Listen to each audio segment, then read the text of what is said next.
But my name is Dr. Daniel Crabtree, and I'm an honorary research fellow with the University of Aberdeen Rowett Institute. And I'd just like to say a little bit about the Highlands and Islands Sport and Health Science webinars.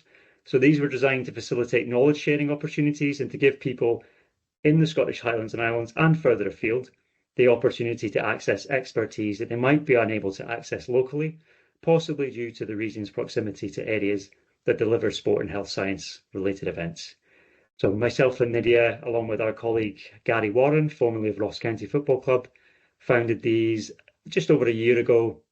And I think this is our 9th or possibly 10th webinar that we've delivered. But I'll hand over to my colleague Nydia to introduce herself now.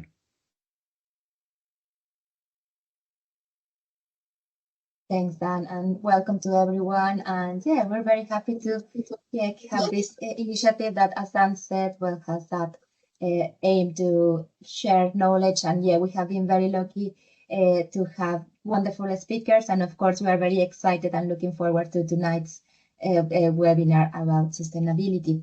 And yeah, a bit of introduction on myself. I'm a senior lecturer in physiology and nutrition at the University of Stirling in Scotland. And yeah, with Dan and Gary, we have been hosting these webinars, and yeah, we're very happy to have Lindsay and Alba tonight. So thank you very much to both of you for accepting our invitation. So we'll start with our first speaker, who is Dr. Alba Reguant-Closa. She was recently a postdoctorate researcher at the Life Cycle Assessment Group at Agroscope in Zurich, specializing in including nutrition and health dimensions in the sustainable assessment of foods and diets. As a recipient of a Fulbright scholarship, Alba graduated with a master's degree in sports nutrition at the University of Colorado in Colorado Springs. And Alba subsequently completed a PhD focusing on the environmental impacts of athletes' diets, and now concentrates her efforts on raising awareness of the environmental impacts of food productions and consumptions. So thank you very much, Alba, and I'll share the screen. So thank you so much, Nydia. And so today technology works great and allows us to do these webinars, but today my computer didn't want to share the screen. So Nydia is going to help me. So thank you for that. And yeah, so I'm going to wait. Perfect. So thank you so much for the invitation on these webinars. I'm from a very small country in the mountains of the Pyrenees, and I live in a very small village in 1,600 meters in the mountains. So for me, it's also great to be part of these webinars because it's a way to share knowledge all together and at the end to improve our practice. So thank you so much, Nydia, for this invitation today to these webinars. Today, I'm going to talk about sustainable sports nutrition to action, and I'm going to be a bit more practical. I'm going to bring some science, but I want it to be more practical. And I want to start with these pictures that I think highlights very well what I want to share with you today. And this sentence from Wendell Berry, that eating is an agricultural act. So at the end, we are consumers. We know what we are going to put on our plates, but we cannot disconnect from our environment and what surrounds us. And for sure, the sustainability for me or my sustainable food, it might be different from a sustainable food in Mexico or a plate in Mexico or in Japan or here in Scotland. So also to have this in mind when designing our plates and talking about sustainability. So maybe next, sorry. So just to start and very quickly, what sustainability means. I think it's important today that we want to talk about sustainability to define what it is.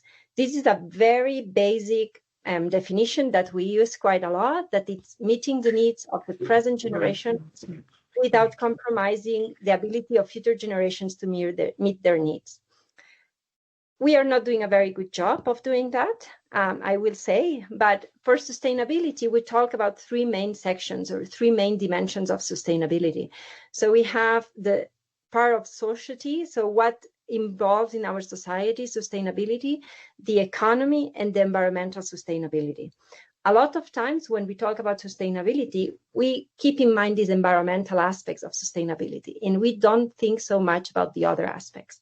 But any strategy that we do, And also in health promotion, it's to take into account all these three dimensions and to discuss in health also sustainability. And I think this is very important because when we talk today about sports nutrition and sustainability, we want our athletes or our active friends, for example, our active population to be healthy, but at the same time to be as sustainable as possible.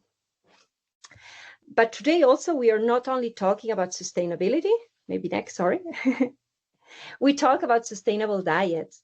So the sustainable diets are really those diets with a low environmental impact, but that contribute to food and nutrition security and to healthy life for present and future generations.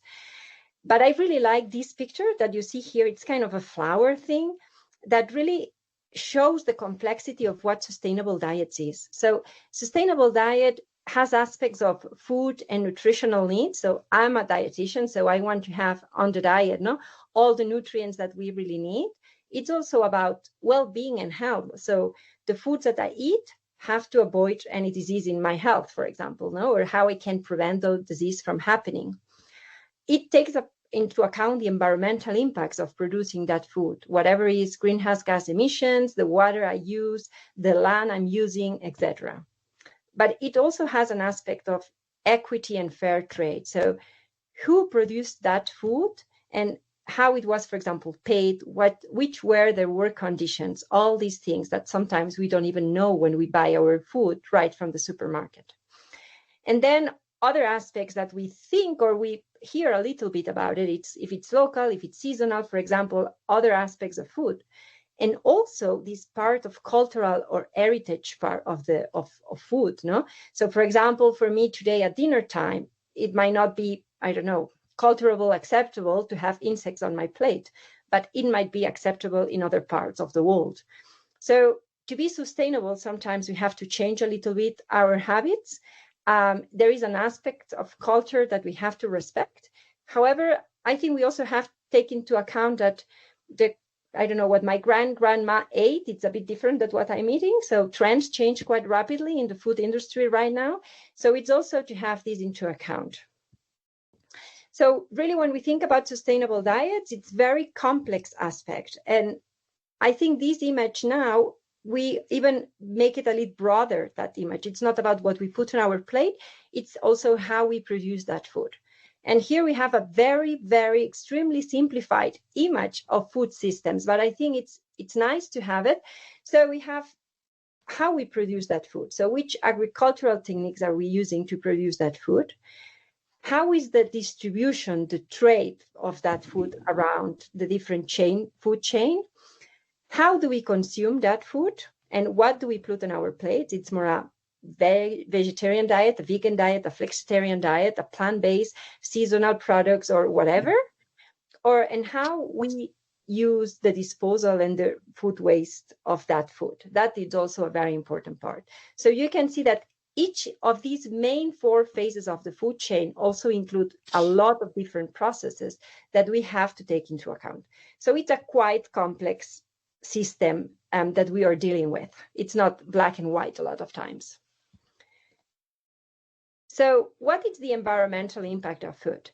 So we know that human activities impact climate change, all of them, but we have heard a lot using public transportation or recycling, for example, for a longer time that we have been talking about sustainability and food. So when we talk about food, it's very important to know that agriculture represents 26% of global greenhouse gas emissions and uses 70% of the water that is available. So it's really a high burden, how we eat and what we eat. And we have to keep this in mind from the environmental perspective. And diets also have an impact on health. And so we have seen that more vegetarian diets or low meat diets have also an impact, are being associated with less risk for chronic diseases. So having this into our mind when we are, in my case, registered dietitian, but any health professional or even active people that we want to have a good health and be more sustainable, we have to think what we put on our plate about sustainability, health, and performance. Next, sorry. So and you can put next.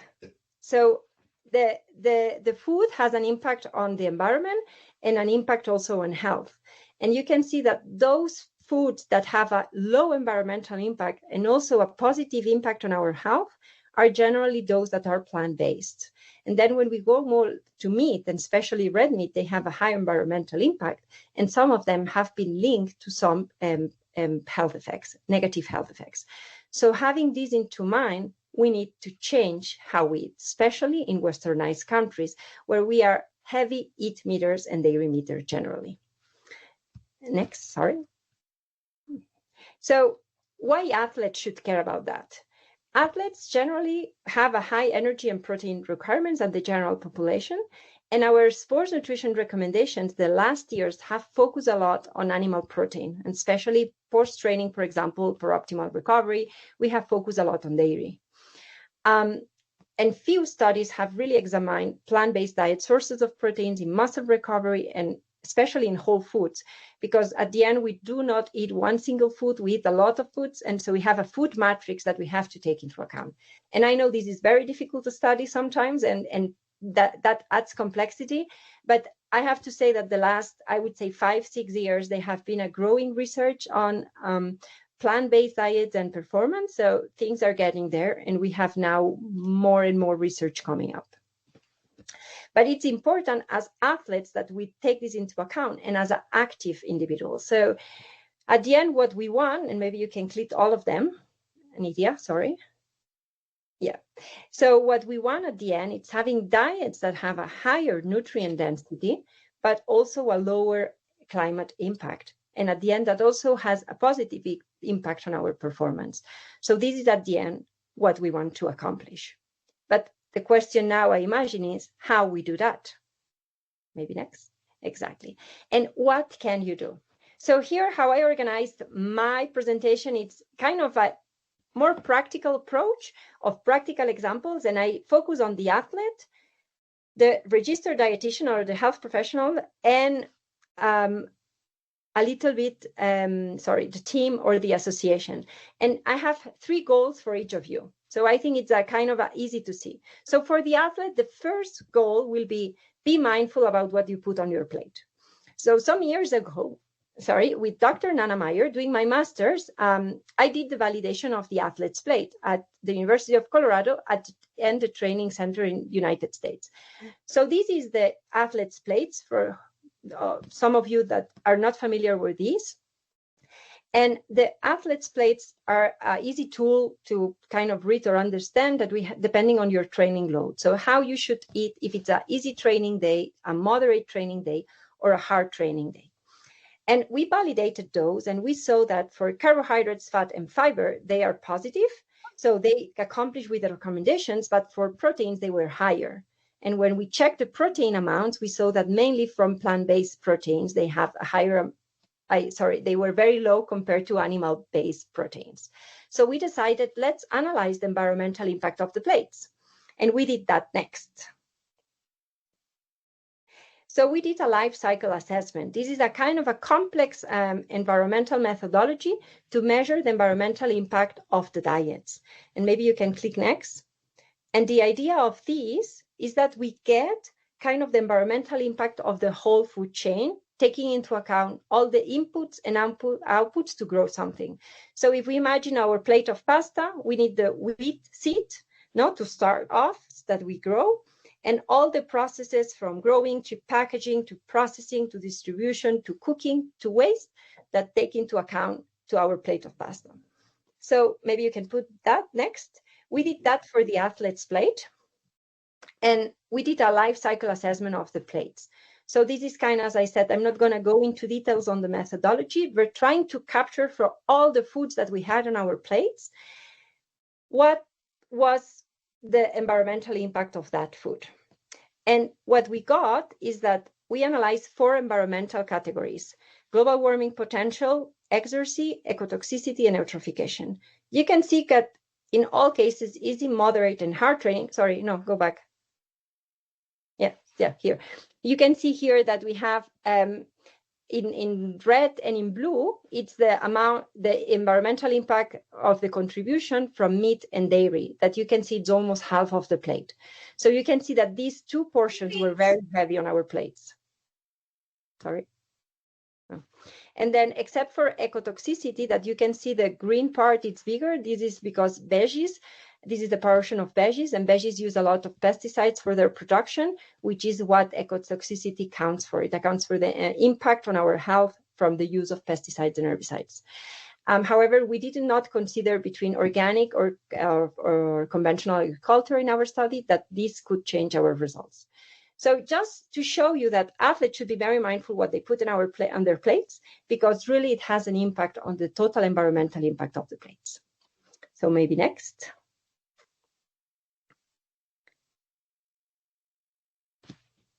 Sorry. Yes, and second point, the second goal is be mindful about what you do not put on your plate. So we are talking here about waste. And we know that we throw 1/3 of all food produced worldwide, it's going into waste. And in developed countries, mainly it's coming from households. So of course there is waste on the production chain, in the distribution. Some tomatoes get bad, for example, they are thrown away. But mainly it comes from the household. So very important to keep this into mind. So planning, shopping, and organizing your meals becomes a priority when, as an athlete, you're at home and not competing around. And if you're eating in a training center or buffet style, being very mindful about what you put the first time and get up for seconds. I know you're tired, you have trained a lot, but really getting up the second time, so we ensure we do not waste any food, because we waste too much. And the last part, and the third goal or third thing I will focus, maybe next, sorry, will be to get to know what you eat. So really be mindful and be happy and be enjoyful about food. So I think this is a very important part of the relation with food. So I had athletes that, I don't know, they were mushroom picking in the forest. There are others that have veggie gardens. This image with the watermelon athletes are from Catalina Fernandez from Costa Rica with their athletes at the farmer's market. And the bottom picture, it's from Genevieve Masson from Canada. It's the veggie gardens from their athletes, the winter athletes that she has at the training center. And each athlete has a little veggie garden. So I think getting to know the food and getting that nice relationship with food and getting excited about food, growing something, it's a very important thing also to have. And then next one, what can you do if you are the sports dietitian? So here, as a sports dietitian, I think the first thing, sorry, next, it's educate yourself on sustainability. When I was studying my degree, we didn't know anything about sustainability. There is one free online resource. This is the one blue dot. It's the British Dietetic Association. They have on the website, and they have amazing materials for educating yourself and knowing about sustainability. Others associations have, this is from the Dietitians of Canada, about a proposed roadmap for dietetic practice. And this is for general practitioners, not for sports nutrition specifically, but it's useful to get the basics. And then we have some published papers that I highlighted too, that you have here. And I think those are very nice papers of kind of giving a general view of what we talk about sustainability and what you can do also as a team, as an athlete, as a dietitian. Maybe next. And very important is also to, I think, as the athlete, I said, grow some food, get some relation with food. I was a teacher at the university, undergrad students on nutrition. Nobody had ever touched a lettuce. So I think really or grow a lettuce, touch, yes, eating it, but not really growing it. So I think getting to know how the food grows, it's also very important part of knowing about food. So really get your hands dirty. Then next, sorry about the next.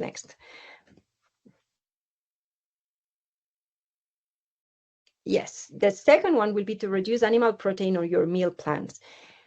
Plant-based and vegetarian diets really have a considerable impact in reducing the environmental impact of our diets. To really make that happening, whatever is in your meal plans for the individual athletes, in the training center, whatever, it really is important.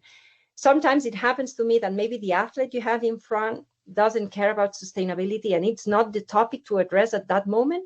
But when you design the meal plans, if you have that in mind, you can already do something, because you can change a little bit the diet and to ensure the amount of these very environmentally heavy products are less.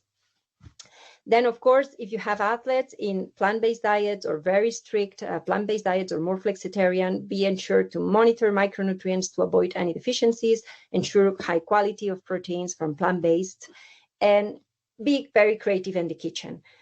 And this is sometimes it's not so easy. So maybe you can click next. We need to get very creative in the kitchen because I mean, for those athletes that are already vegan or vegetarian, they are on board. They want that kind of cooking. But for those athletes that they don't care, if we want to get them to get excited about more plant-based food, we need to be very creative in the kitchen. So there is this concept called the protein flip, developed by the Menus of Change from the Culinary Institute of America and Harvard University. And the idea is that the piece of meat we have been used, that it's the center part of our plate a lot of times. So you have your steak, you have a little bit of potatoes and maybe a bit of salad, but this should be the other way around. So you have your big salad, potato, whatever, a lot of veggies, and then you have on the topping, it's the part of the meat. And this is the concept of the protein flip, which I think is important to keep in mind when developing and including menus. Maybe next. And then how we can integrate sustainability in your nutrition programs. So maybe you don't have anything about sustainability and you don't talk about sustainability. So first, for example, an idea is when you have your team building day, why not doing in a farm? Or do a cooking day all together. Maybe you have a team veggie garden that you can grow with your athletes. Maybe when you do quizzes about nutrition, I used to do that a lot, small quizzes just to know the knowledge, but in a fun way with my athletes. You can include aspects of sustainability that could be so simple as, do you know this veggie? Some include biodiversity in your talks, for example. And know the leader of your team. So there is always one athlete super interested in sustainability or eating better or whatever. So I think that's also important. Here is an example of farm day from Genevieve Masson from Canada with her athletes in Canada on the farm. And the other thing is on the meal plans for the team, I already said, you can tweak a little bit to reduce the high environmental impact foods. On the training center, what do you do about the waste of the food? So the food that it's not eaten, you can find, for example, food banks for that. Travel nutrition, it's much trickier sometimes because, I mean, we are traveling, priorities are others, we are competing maybe, but think about what you could do there. There is something that it's possible. Can you enjoy some local foods, for example? Where do you source your foods? And when you do workshops for performance, whatever it is, let's talk about recovery nutrition, let's talk about iron levels, whatever. Can we include a workshop, for example, about sustainability? And here is the same example as before with the athletes from Catalina at the farmers market. And then talking about partnerships, can you partner not only with, I don't know, supplement companies? And I'm not going to talk about supplements because the next speaker is about supplements, but maybe we can partner with a farm and find a partnership with a farm. Or, I don't know, what you do with your team about sustainability, not only in sports nutrition, but the whole team. Maybe the last picture here, Nidia. Thank you. So this is like an example of a partnership of the US skate team with a farm that they got fresh veggies. Was done by Nana Meyer. So I think there is a lot of ways to integrate sustainability in the sports nutrition program. Maybe next. And I don't know how I'm on time, but I'm going to go through these and finish. Yeah? So then if you are the team or you have, I don't know, a running club and you have an association of sports, what can you do? So the first thing is to talk about sustainability. These are the 5 main areas of the IOC sustainability strategy, but to get inspiration from here. So what do you do about infrastructure on your organization? What do you do on sourcing and resource managing? What do you do on mobility? What do you do on the workforce, the conditions of the workers? What you can do on climate and climate change? But it's important to talk about food too. So when you organize any event, what do you do about food? How do you, I don't know, from the plastic bottles that it's always a big discussion to the plastic cups on races to any other thing. So what do you do about food on your organization? Maybe next.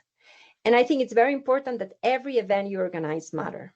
So these are 2 examples, very different ones. The first one, it's Kate Chaplin for the head of sustainability of the London Marathon, and they organize other events. So it's a big event, imagine. And they do every year, they increase and they do more things. So they are doing a very good job on how to include sustainability. From having electric cars for the organization to using recycling materials to the metals. And on the food side, next year, or maybe 2 years, that they are starting to envision to measure the environmental impact using kind of an LCA or carbon footprint measure of the foods they serve. So I think there are some initiatives on that side. And the other one, it's from the Andorran Mountaineering Federation. So we are a very small country. This is a very small federation of sports federation, but they organize every year a One World Cup here in Andorra. One of the races is here in Andorra. And they have been, since the beginning, very pioneers in reducing all the waste on the race. So from anything related to supplements or the recovery stations to the meals that they do with the team at the end, all the teams, they come together and eat together in the training center. So all these things, they are trying to be very, very, very sustainable. Especially for the ski mountaineering competition, And then, as I said, ask the uncomfortable question, what could you improve? So sometimes we are kind of comfortable, but try to find a little bit what you can improve in your organization regarding sustainability. And maybe the next one. And then sometimes I think you are not alone. And this maybe it's for the team, but also for the dietitian or for the athlete. Sometimes you're very passionate about something and you want to do a lot of things, but it's difficult. I get that. But sometimes it's just the right thing to know the person on your institution, to find the leader in the team, or to find your inspiration at the end. And I know budget, it's a nightmare sometimes, and sustainable things used to be a bit more expensive, not always, but it can be. So also try to find volunteers, student, active citizens that they are just trying to find a way to make an impact. In my case, it was my mentor for my PhD, Nana, that she was in this picture. Exactly, and try to, find somebody that kind of gives you a bit of energy to keep going. And just to end my talk, I hope I was more or less right on time. It's to really inspire and be inspired. And here I let you, this is this QR code. It's from the Climbable Athlete Movement. This is a movement led by Peter Rees. It's a dietitian in the Netherlands. So if you're a dietitian interested in sustainability, just scan this QR code. You will go to a WhatsApp group that they post things and kind of be linked and remain informed. And if you are an athlete, there is this fantastic organization called the Athletes of the World that they are being and starting to be quite active on including sustainability in sports. And I think this quote here, that the greatest threat to our planet is really the belief that somebody else will save it. And I'm a believer that really anything counts. So even sometimes you feel, okay, I'm just a very small person in a very small place and I just do this, it doesn't really matter. I think it really matters. We are consumers with 3 times a day. So if all of us, we really change, it has an impact. And maybe next. So just to finish, this is another quote. So this is a quote day. This is from a Catalan writer called Josep Pla. And this sentence said that the cooking of a country, it's their landscape putting in a pot. And for me, this sentence, I really like it. I put it sometimes in presentations because it highlights the link that we cannot lose between our environment, our landscape, our food culture, our food heritage, and the future of our society. So just to finish, the last slide, Nidia, thank you so much for doing that. I wanted to thank you for listening to me. After, I'm open for any questions you have after the next speaker. And this is a picture of my small village in my small country. So this is Pal in Andorra. So you can see I'm quite isolated too, I would say. But it was great to share a bit of my knowledge with you and hope it helps and inspires and we get inspired together. Thank you so much.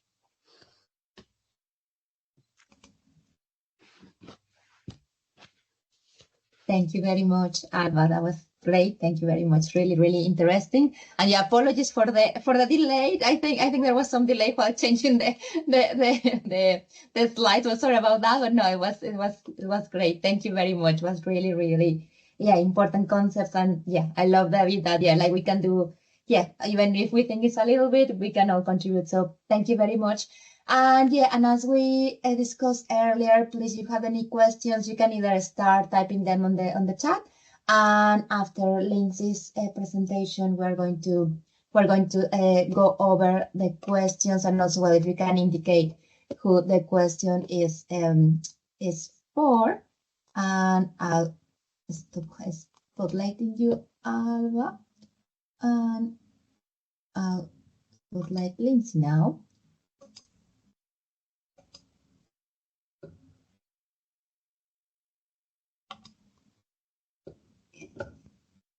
And well, so excellent. So now I'm very happy and very pleased to introduce our next speaker. So we have Lindsay Ormond. Lindsay is a registered nutritionist with 20 years of experience across industry and applied settings, specializing in performance and lifestyle nutrition. As Director of Innovation and Research at Actus Nutrition, she leads efforts in interpreting and managing scientific research and market insights on ingredients, driving customer-focused innovation and advancing industry initiatives. Her interest is in nutrition's role for improved health and well-being across the lifespan, particularly how bioactive ingredients can complement a food-first approach. So thank you very much, Lindsay. Thanks for accepting our invitation and for being here. So yeah, if you want to, you're sharing already your screen. I think you are on mute, Lindsay. Okay, can you hear me now? Yes, and can everyone see Lindsay's presentation, correct? Yes, correct. Excellent. Thank you. Thank you. Thanks, Nadia and Daniel, for the invitation as well. Kind of extra special for me as a Scot not living in Scotland. So great to be part of the group and the community. And I am based in the US now, so I apologise for the US spellings for those of you who are based in the UK or work with UK English. So want to just give you a little bit of an overview here. We'll talk a little bit about the evolution of sports nutrition from the supplements perspective, how supplements can help support athletes' goals and some of the challenges with them as well. And then I'm going to dive into more on the protein quality side and environmental examples of some work already underway on the environmental side of it. And thanks, Alba, for setting the scene and doing such a great job of really pulling it together and getting us thinking about the combination of not just sustainability from an environmental perspective, but the society as well. So a little bit of background on me. So I'm a registered nutritionist with AFN. I've worked in industry and practical settings for around 20 years now, both in CPG, so in finished products, and then for the last 11, 12 years in ingredients, specifically in dairy ingredients. My passion, as Nadia said, is really around the nutrition science, the consumer insight, and the market drivers, and bringing those together to help bring solutions to the market with our customers. So my main role at the moment is as Director of Innovation and Research at a company called Actus Nutrition. We are based in the US. We do sell globally, and the main markets that we sell into are sports and active nutrition, which there's a lot of overlap between those markets now as well. Our main ingredients are whey proteins, milk proteins, more of the specialist ones as well. And we do have contract manufacturing facilities where we do supplement packing, so powders in pouches, sachets, tubs, whatever, and also extrusion as well. So think of like pretzels or puff snacks, particularly on the protein end of it. That's a little bit about us. So looking at the era of new era of sports nutrition, and when we probably think back 40, 50, 60 years, we're probably thinking, the bodybuilders, and think of protein for that as well. Fast forward to today, and as we know, there's just such a wider group and demographic that are playing into sports nutrition, looking for improving their performance, and looking to nutrition for this as well. So we have athletes from a young age, whether it's, under 10, teens, different demographics, more women coming into sport as well, and really looking to nutrition to help support their performance. And of course, we have the longevity side of it.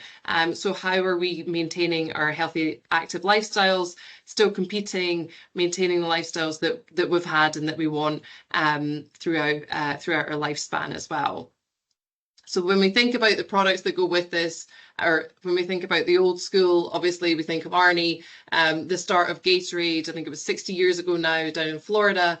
And then for those who are of a similar vintage to me, remembering Daley Thompson back in the mid-80s, late 80s, who really took Lucozade and moved it from a recovery drink, more for like medical recovery, into more of an energy drink, and kind of brought that into the sports nutrition space. If you go onto the Boots website, this is just when we're thinking about sports nutrition. These are the product categories that it kind of breaks it down to. So creatine, we've got hydration products, whey protein powders, general protein powders, sports supplements, that's more like pre-workouts and things, bars and snacks, and then the vegan protein supplements as well. So this is kind of what we think of a bit more when we're thinking and talking about sports nutrition.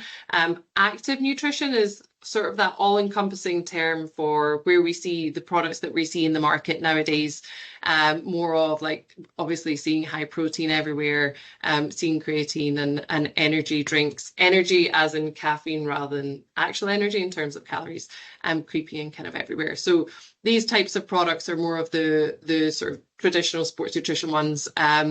Clear whey proteins, the milky protein beverages, creatine, which is also seeing a resurgence just now, pre-workouts, and then an interesting one from over here of the kids and teens. This is True Height is the brand.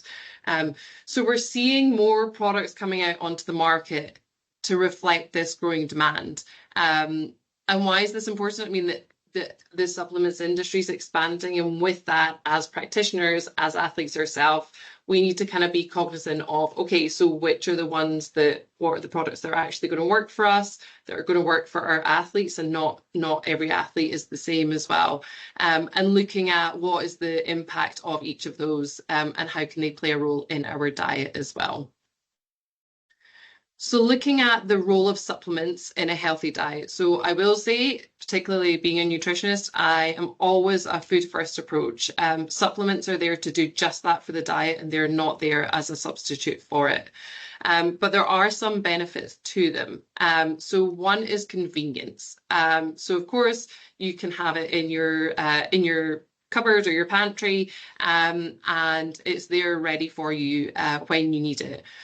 You're getting an exact level of nutrients as well, particularly compared to some food sources. So caffeine's a really good example of that, where you could pick up a supplement that would have the exact amount versus, say, a coffee, where you're not too sure quite where it's going to land in the caffeine dosage.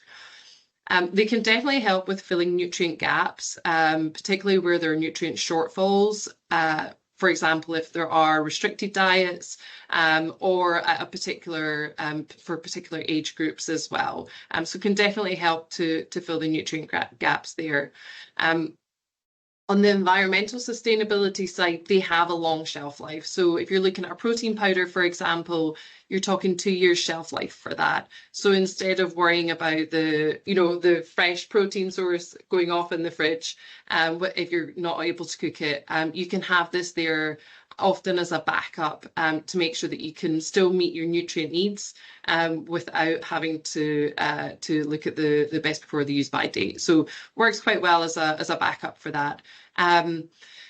There's a lot of application flexibility and variety as well with them, in terms of the way that you can use, thinking particularly in terms of protein powders, the way that you can use them, add them into, you can obviously have them as a shake, or you can add them into meals. I have mine in my overnight oats every morning, so I make enough for the week, add in my milk protein, and a bit of collagen as well, and then that's there ready to go in the morning. So I'm not worrying about wasting or about dairy products going off in the fridge. Really simple for me to have and to use.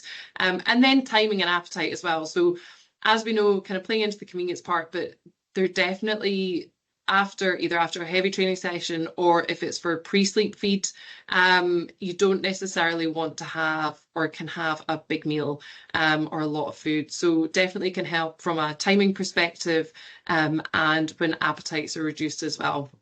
And that also works for older adults, not just athletes. Looking at some of the common ones that we see out there, and the functions that they have, so supporting nutrient intake, as I mentioned, and addressing specific needs such as, if it's low iron status or iron deficiency anemia, calcium, omega-3s, also enhancing performance, so using targeted use of nutrients such as caffeine, beta-alanine, and creatine. Particularly for groups if they're reducing their meat intake or animal source foods intake, then creatine supplements can work quite well with that. Aiding recovery, so whey protein or protein in general can help with that. Mounting evidence on tart cherry, obviously carbs for replenishing glycogen. And then for hydration and endurance as well, so the standard electrolytes and the carbohydrate electrolyte drinks as well.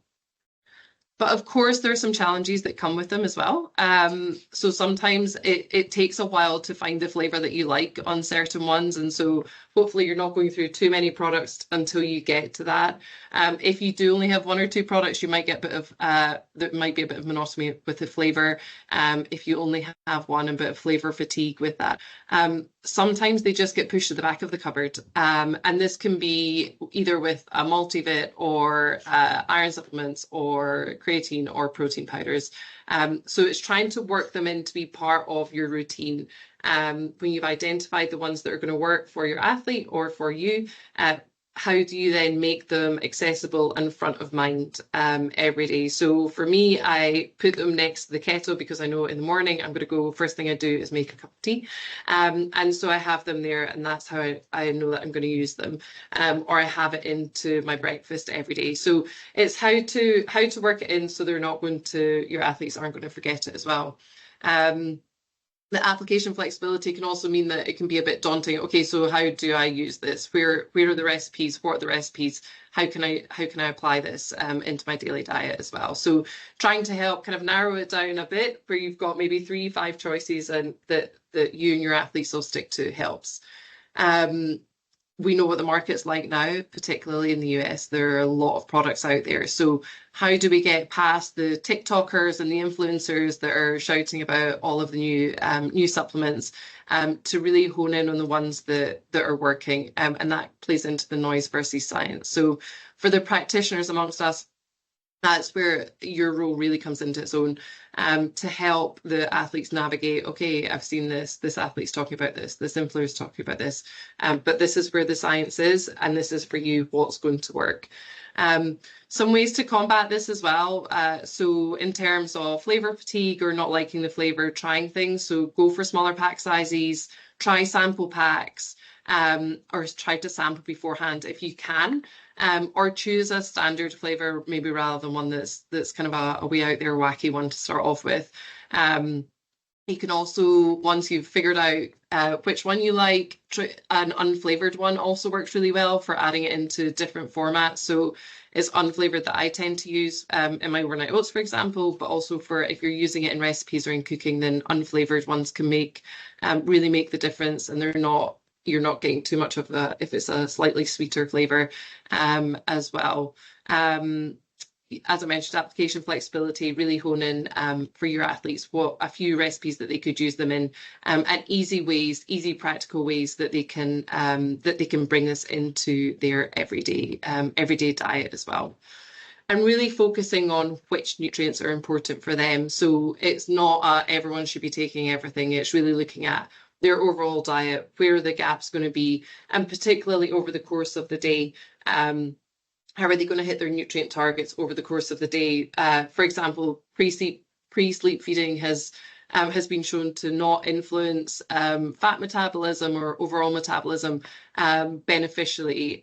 So you can have that without being concerned about influencing sleep quality or metabolism.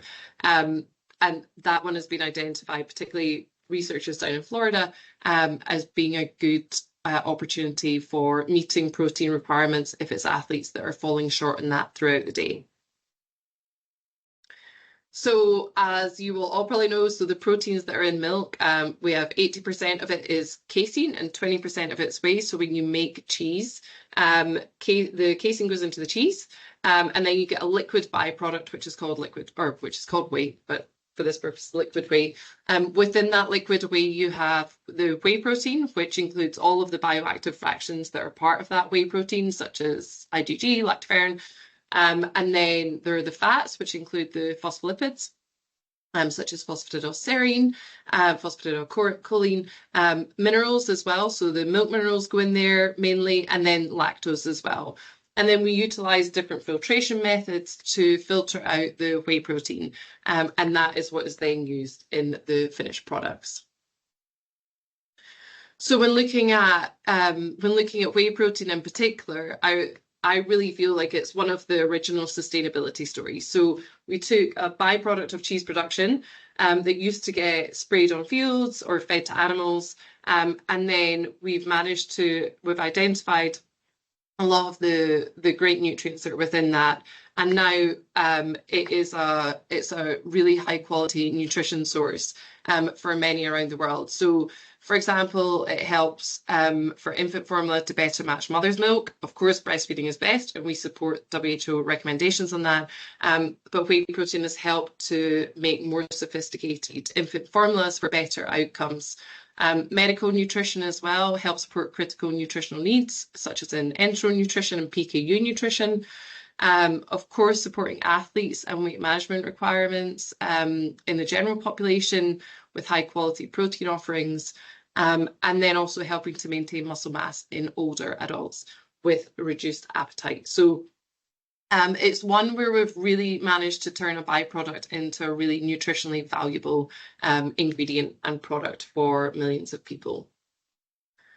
When looking at protein quality then, so on the left here, so we've got WPI, WPC. So the four here are milk source proteins. So protein quality with the new measurement is really taking into account the amino acid composition, particularly the essential amino acid composition, and then how well those amino acids are actually absorbed by the body. Over a value of 100 is, so 100% of your DS values is basically 100% of your requirements. So the dairy source proteins are meeting the full requirements. We then have some soy sources, which soy is obviously a high quality plant source. So this is soy protein isolate and soy flour. So they're coming in just below the 100% pea protein, and then this is whole grain wheat as well. So in terms of protein quality, the dairy sourced ones are hitting the higher levels than the plant sourced ones. And then looking at the two different types of proteins within milk as well. So they have different absorption rates in the body.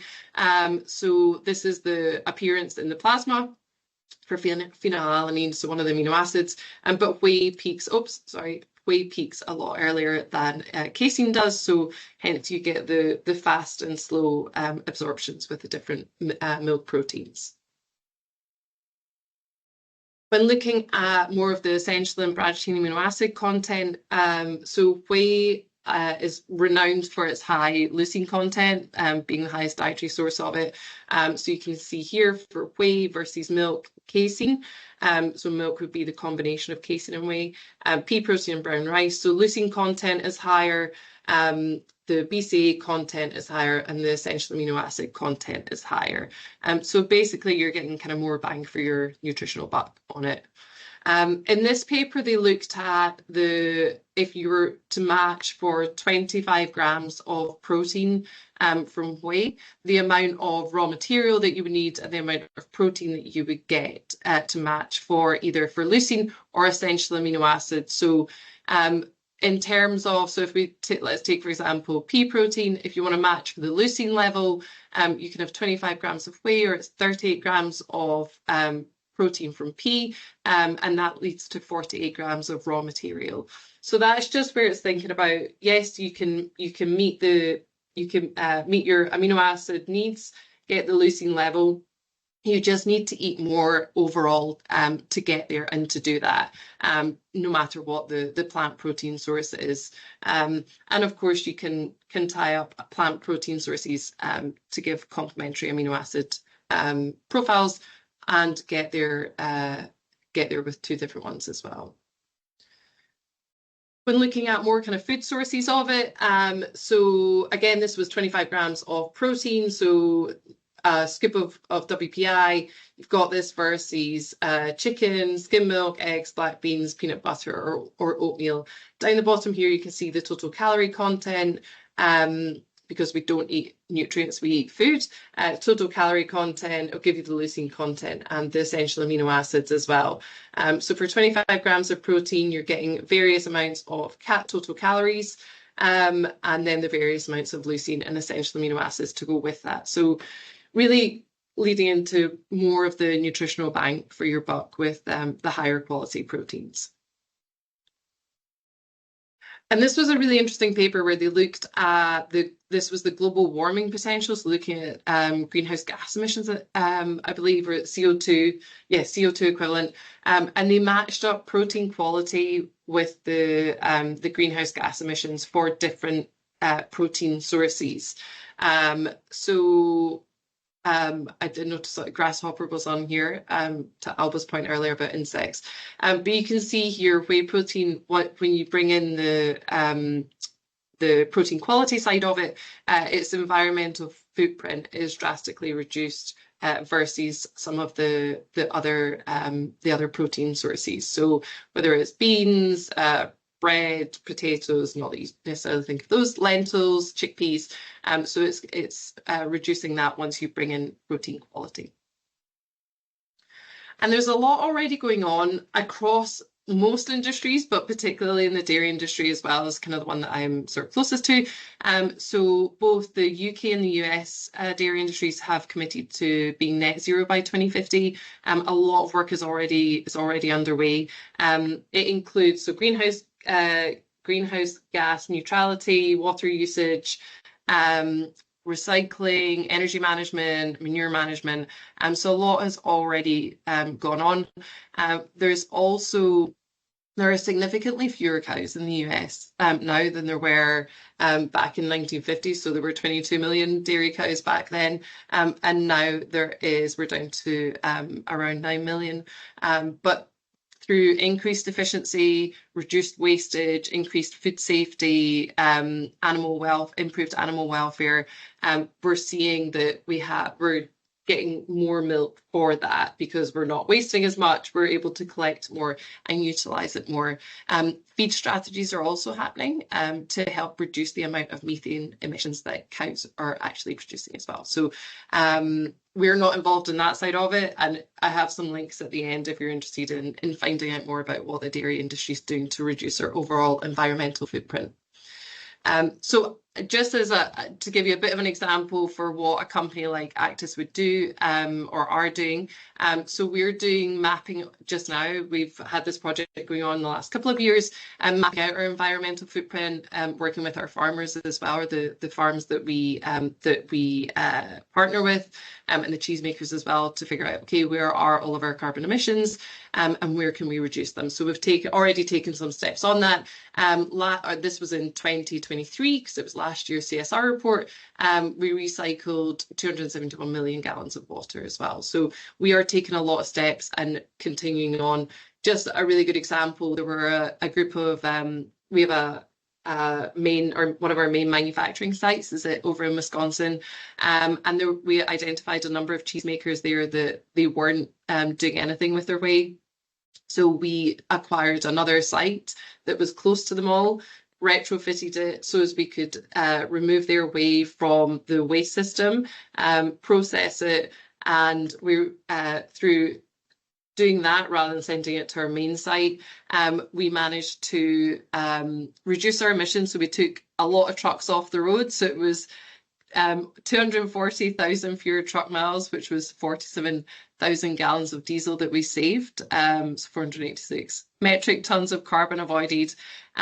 We managed to reclaim almost 3 million gallons of water, which was then used back in. We filter it, we clean it, and we use that in the plant as well. And then back to the economical sustainability, it was then the money going back to those cheesemakers and back to the farmers as well, so making their business more sustainable.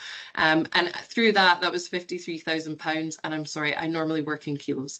So what's that? Like maybe 25,000 kilos of whey protein that we managed to save from that would have been waste otherwise.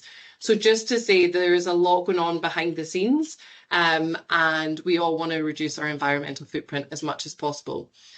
You'll also probably notice in the marketplace some new packaging options. So yes, the big plastic tubs are not what we want to have, or reduce those as much as possible. So definitely seeing more packaging innovations out there. So for example, some of the brands have moved to the pouches or bags instead. Some of these are 100%, the packaging is 100% compostable. I will say I know brands that they would move to it if they could find the raw material to do it for the packaging, they would move to it. Vital Proteins over here, they've moved to a cardboard tub. So seeing more cardboard tubs now instead of the plastic ones. Some of the plastic ones are using less plastic as well, so thinner packaging. Examples here of this is these two are more on the multivitamin side of it, or multi-nutrient side of it. Packaging, they're pouches and they're compostable, and then you put them into a glass jar and refill them every month, so taking away each tub every month.